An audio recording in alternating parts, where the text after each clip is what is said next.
Halo, kembali lagi bersama saya Nursaidah di materi ilmu ekonomi bagian 2. Pada video kali ini, ilmu ekonomi yang dibahas adalah mengenai kelangkaan dan juga kebutuhan. Langsung masuk ke materi ya. Apa sih kelangkaan itu? Jadi, kelangkaan itu adalah terbatasnya sumber daya sehingga mengakibatkan kebutuhan manusia tidak tercukupi. Kok bisa gitu? Kenapa ya? Karena keinginan manusia itu unlimited atau tidak terbatas. Namun seperti yang kita ketahui, sumber daya alamnya itu terbatas sehingga tidak dapat memenuhi kebutuhan yang dibutuhkan. Selain keinginan yang tidak terbatas, ada juga beberapa faktor mengapa kelangkaan itu bisa terjadi. Yang pertama, perbedaan letak geografis. Kenapa letak geografis mempengaruhi? Hal ini dikarenakan sumber daya alam yang ada di bumi tidak tersebar secara merata. Ada tempat yang punya tanah subur, ada juga yang tidak. Ada tempat yang memiliki sumber daya air yang melimpah, ada juga yang tidak. Ada bumi yang terkena matahari dan ada juga yang jarang terkena matahari. Nah, itu menyebabkan letak geografis mempengaruhi kelangkaan pada barang tersebut. Selanjutnya, pertumbuhan penduduk. Thomas Robert Malthus pernah menyatakan bahwa pertumbuhan penduduk yang lebih cepat dibandingkan dengan pertumbuhan produksi akan menyebabkan kelangkaan. Banyaknya penduduk berarti lebih banyak kebutuhan yang harus dipenuhi kan? Jadi, kalau pertumbuhan produksinya hanya sedikit, tidak akan mencukupi kebutuhan tadi. Selanjutnya, kemampuan produksi. Masih berkaitan dengan pertumbuhan penduduk, kalau pertumbuhan penduduknya banyak atau besar tidak diimbangi dengan produksi sumber daya yang besar juga, maka secara otomatis sumber dayanya tidak akan mencukupi. Faktor-faktor produksi seperti tenaga kerja, sumber daya alam, modal, kewirausahaan, dan yang lain yang kita punya tidak akan sama kemampuannya dengan antara satu dengan yang lainnya. Maka hasil produksinya pun akan berbeda dan tidak semua kebutuhan akan terpenuhi. Selanjutnya, perkembangan teknologi. Di negara maju, perkembangan teknologi terbilang lebih cepat dibandingkan negara berkembang. Ini berpengaruh terhadap terpenuhinya kebutuhan masyarakat. Teknologi yang lebih rendah pastinya mampu mencukupi kebutuhan yang lebih sedikit dibandingkan teknologi yang lebih tinggi. Dan yang terakhir ada bencana alam. Bencana alam akan mempengaruhi sumber daya alam yang ada, sehingga mengganggu pemenuhan kebutuhan manusia. Misalnya, ketika Aceh tsunami, pasti pabrik-pabrik di sana akan tutup karena kan banyak air. Tidak mungkin kan mereka melakukan produksi sambil menyelam. Nah, ini akan mengurangi hasil produksinya sehingga barang yang dibutuhkan akan mengalami kelangkaan. Selanjutnya, masuk ke kebutuhan. Pada dasarnya setiap manusia punya kebutuhan yang tidak terbatas dan juga beragam. Misalnya, kebutuhan kita adalah makan, minum, sekolah, pakaian. Tetapi semakin kebutuhan tersebut dipenuhi satu persatu, pasti akan ada kebutuhan yang lain. Karena kenapa? Manusia itu tidak mudah puas dan juga keinginannya tidak terbatas. Saking macam-macam jenisnya, mari kita bahas satu-satu ya. Yang pertama, kebutuhan menurut intensitas. Yang pertama ada kebutuhan primer, yaitu kebutuhan utama untuk mempertahankan kelangsungan hidup manusia seperti sandang, pangan, papan. Lalu yang kedua ada kebutuhan sekunder, yaitu kebutuhan yang baru diperoleh setelah kebutuhan primer. Misalnya kipas angin, AC, water heater. Lalu yang ketiga ada kebutuhan tersier, disebut juga dengan kebutuhan mewah dan tertuju untuk orang-orang yang berpenghasilan tinggi seperti perhiasan dan barang-barang branded. Nah, lalu selanjutnya ada kebutuhan menurut sifat. Yang pertama ada kebutuhan jasmani dan juga kebutuhan rohani. Yang pertama kebutuhan jasmani. Kebutuhan jasmani itu yang dirasakan oleh fisik atau jasmani manusia, seperti kebutuhan untuk berolahraga, pergi ke gym. Yang kedua ada kebutuhan rohani, yaitu kebutuhan yang tidak tampak sebab kebutuhan ini dirasakan secara batiniah yang menyebabkan perasaan gembira, lega, dan juga yang lainnya. Contohnya adalah kasih sayang dari orang tua, ataupun menjalankan ibadah seperti puasa, sholat, dan yang lain sebagainya. Selanjutnya ada kebutuhan menurut subjek. Kebutuhan menurut subjek itu ada dua, dibagi menjadi dua. Yang pertama, kebutuhan individu dan juga kebutuhan sosial. Kebutuhan individu ini merupakan kepuasan pribadi, misalnya Pelajar membutuhkan seragam, buku, dan alat tulis. Mereka kan tidak berbagi dengan yang lain. Seragam dipakai sendiri, tidak bergantian dengan temannya. Nah, itu disebut dengan kebutuhan individu. Nah, yang kedua ada kebutuhan sosial, yaitu kebutuhan yang bermanfaat untuk kelompok atau orang banyak. Tujuannya agar bisa lebih sejahtera dan tertib. Misalnya, rumah ibadah, rumah sakit digunakan untuk kepentingan bersama. Selanjutnya ada kebutuhan waktu. Yang pertama, kebutuhan sekarang.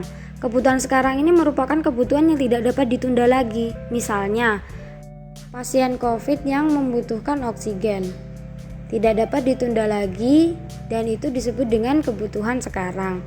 Yang kedua ada kebutuhan yang akan datang. Itu kebutuhan yang tidak berakibat fatal kalau tidak dilakukan sekarang. Misalnya menabung untuk rekreasi kelas 12 sedangkan kalian masih kelas 10 misalnya. Nah, itu tidak akan berakibat fatal kelangsungannya apabila dilakukan lebih nanti dulu. Yang ketiga ada kebutuhan tidak terduga. Kebutuhan ini sifatnya tiba-tiba, jadi tidak bisa disiapkan dulu. Misalnya ada gempa bumi yang sangat hebat sehingga rumah kita ambrol. Nah, kita memerlukan dana untuk pembenahan atap tersebut. Itu disebut dengan kebutuhan yang tidak terduga.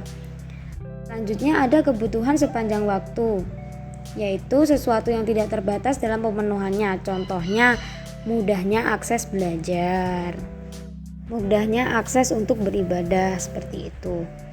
Selanjutnya kita akan membahas tentang faktor-faktor yang mempengaruhi kebutuhan. Di sini disebutkan ada A sampai H ya. Nah, ini yang pertama ada pendidikan. Kenapa pendidikan berpengaruh? Karena yang sekolah dengan yang tidak sekolah pasti kebutuhannya akan berbeda. Kebutuhan anak SD pun pasti akan berbeda dengan kebutuhan anak SMA. Hal inilah kenapa pendidikan berpengaruh terhadap kebutuhan manusia. Yang kedua ada pendapatan. Hal ini disebabkan manusia itu tidak mudah puas. Semakin banyak pendapatan, maka barang yang diinginkan itu semakin banyak, sehingga pendapatan berpengaruh terhadap kebutuhan manusia. Yang ketiga ada perkembangan zaman. Hal ini dikarenakan zaman dulu dengan zaman yang sekarang itu barang yang diinginkan pasti berbeda. Misalnya, pada zaman purba tidak akan ada manusia jenis Pithecanthropus erectus pengen beli iPhone. Pasti yang pengen beli iPhone itu orang yang zaman sekarang. Ya karena zamannya sudah berbeda, teknologinya sudah lebih maju dan keadaannya sudah berbeda. Selanjutnya ada kondisi alam. Kondisi alam ini seperti faktor di kelangkaan tadi, kondisi alam juga berpengaruh. Kita cari contoh yang dekat. Orang yang ada di Malang dan orang yang ada di Surabaya pasti berbeda kebutuhannya. Mungkin yang di Surabaya tidak butuh jaket karena hawanya panas. Berbeda dengan kebutuhan orang yang ada di Malang. Kalau tidak pakai jaket pasti akan kedinginan karena suhu udaranya memang sudah berbeda. Selanjutnya ada adat istiadat. Hal ini berpengaruh karena sebagian masyarakat percaya dengan adat istiadat yang mereka anut dan sebagian lagi bahkan tidak mengetahuinya. Selanjutnya lingkungan. Lingkungan ini sangat berpengaruh. Anak yang dibesarkan di kota besar pasti berbeda kebutuhannya dengan anak yang dibesarkan di pelosok kampung. Karena lingkungan apa yang mereka lihat itu berbeda. Sehingga itu menjadi faktor yang mempengaruhi kebutuhan manusia. Selanjutnya ada agama. Mirip dengan adat istiadat, agama juga berpengaruh terhadap kebutuhan manusia.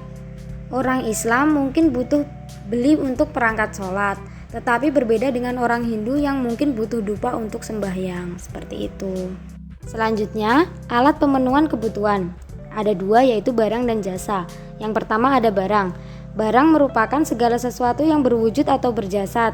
Jadi, barang adalah berbagai benda yang memiliki wujud fisik dan digunakan oleh masyarakat untuk memenuhi kebutuhan. Ciri-ciri barang ada berwujud atau berjasad, memiliki nilai dan manfaat yang dapat dirasakan dan digunakan, dan apabila dipakai, nilai dan manfaat atau wujud fisiknya akan semakin menyusut dan lama-lama akan habis. Yang kedua ada jasa. Jasa tidak memiliki bentuk fisik. Jasa merupakan perbuatan yang memberikan segala sesuatu yang diberikan orang lain. Pada umumnya jasa ini berhubungan dengan keterampilan seseorang. Ciri-ciri jasa itu tidak berwujud sehingga tidak dapat disentuh, Hanya dapat dirasakan kepuasannya berupa batin dan tidak akan pernah habis. Contoh jasa itu ada pengantaran barang, jasa potong rambut, jasa transportasi, dan jasa-jasa yang lainnya. Selanjutnya, kegunaan alat pemenuhan kebutuhan dibedakan menjadi 4, yaitu kegunaan bentuk, kegunaan tempat, kegunaan waktu, dan juga kegunaan milik. Yang pertama, kegunaan bentuk atau form utility. Form utility ini adalah kegunaan yang muncul setelah barang itu diubah bentuknya, misalnya papan diubah menjadi papan tulis, kayu yang diubah menjadi meja, kursi, cat yang digunakan untuk memperindah sesuatu, batu bata digunakan untuk membangun rumah, seperti itu. Lalu yang kedua ada kegunaan tempat atau place utility. Itu adalah kegunaan yang muncul setelah suatu barang dipindahkan ke tempat lain, contohnya pasir di sungai, batu kapur, yang memiliki nilai ekonomis apabila digunakan dan diangkut ke lokasi pembangunan gedung di kota. Yang ketiga, kegunaan waktu atau time utility adalah kegunaan yang muncul ketika tepat waktunya. Contohnya, tabungan pendidikan yang kita telah siapkan selama 3 tahun digunakan untuk mendaftar kuliah. Nah, itu akan berguna ketika waktunya sudah datang, ketika waktunya kuliah sudah tiba. Lalu selanjutnya ada kegunaan milik atau ownership utility, adalah kegunaan yang muncul ketika barang itu kita miliki. Misalnya, tas yang dijual di toko. Sebelum kita miliki, barang itu tidak akan berguna untuk kita. Karena kenapa? Belum kita miliki. Tetapi kalau kita sudah miliki, kita bisa gunakan. Nah, itu barangnya baru akan berguna. Selanjutnya, macam-macam benda pemenuhan kebutuhan.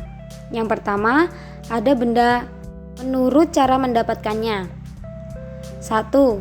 Benda ekonomi yang jumlahnya lebih sedikit daripada kebutuhan manusia, yang memperolehnya membutuhkan usaha terlebih dahulu.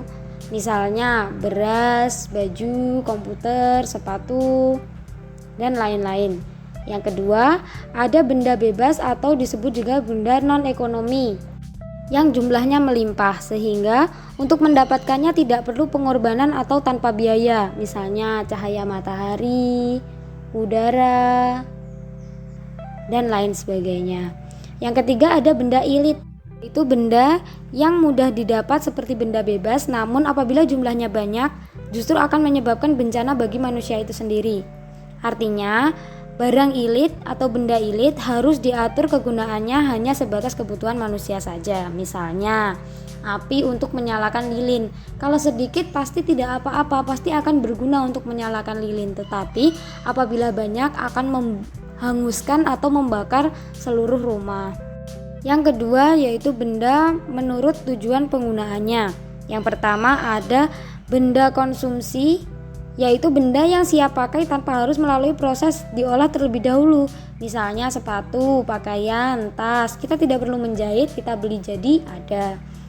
Yang kedua ada benda produksi yang digunakan untuk menghasilkan benda lain, misalnya mesin dan alat baku, benang, jarum, mesin jahit, dan lain sebagainya. Selanjutnya ada benda menurut hubungannya dengan benda lain. Yang pertama ada benda komplementer yang akan berguna jika kedua benda dipakai secara bersamaan sehingga menghasilkan manfaat. Apabila hanya mengandalkan satu benda, maka tidak akan dapat digunakan, misalnya motor dengan bensin, pesawat dengan bensol. Selanjutnya ada barang substitusi, yaitu barang yang fungsinya menggantikan benda lain.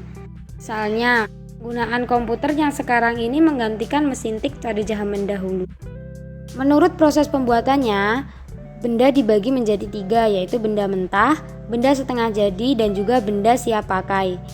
Yang pertama benda mentah, yaitu benda yang belum mengalami proses pengolahan, seperti bahan baku misalnya minyak bumi, tembakau, rotan, yang perlu diolah terlebih dahulu.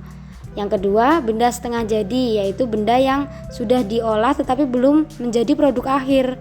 Contohnya seperti benang, jika diolah bisa menjadi kain. Yang ketiga ada benda siap pakai, merupakan benda yang siap dikonsumsi seperti sendok, piring, gelas, selimut, dan yang lain sebagainya. Selanjutnya ada benda menurut segi jaminannya. Yang pertama benda bergerak. Benda bergerak ini yang dapat dipindahkan. dan juga bisa dijadikan jaminan kredit jangka pendek atau kurang dari 1 tahun, misalnya radio, televisi, handphone, dan lain sebagainya. Yang kedua, ada benda yang tidak bergerak atau benda yang tidak bisa dipindahkan, namun bisa dipakai jaminan kredit jangka panjang, contohnya lahan, tanah, sawah, gedung perkantoran, dan juga rumah. Terima kasih sudah menyimak video ini, semoga bermanfaat.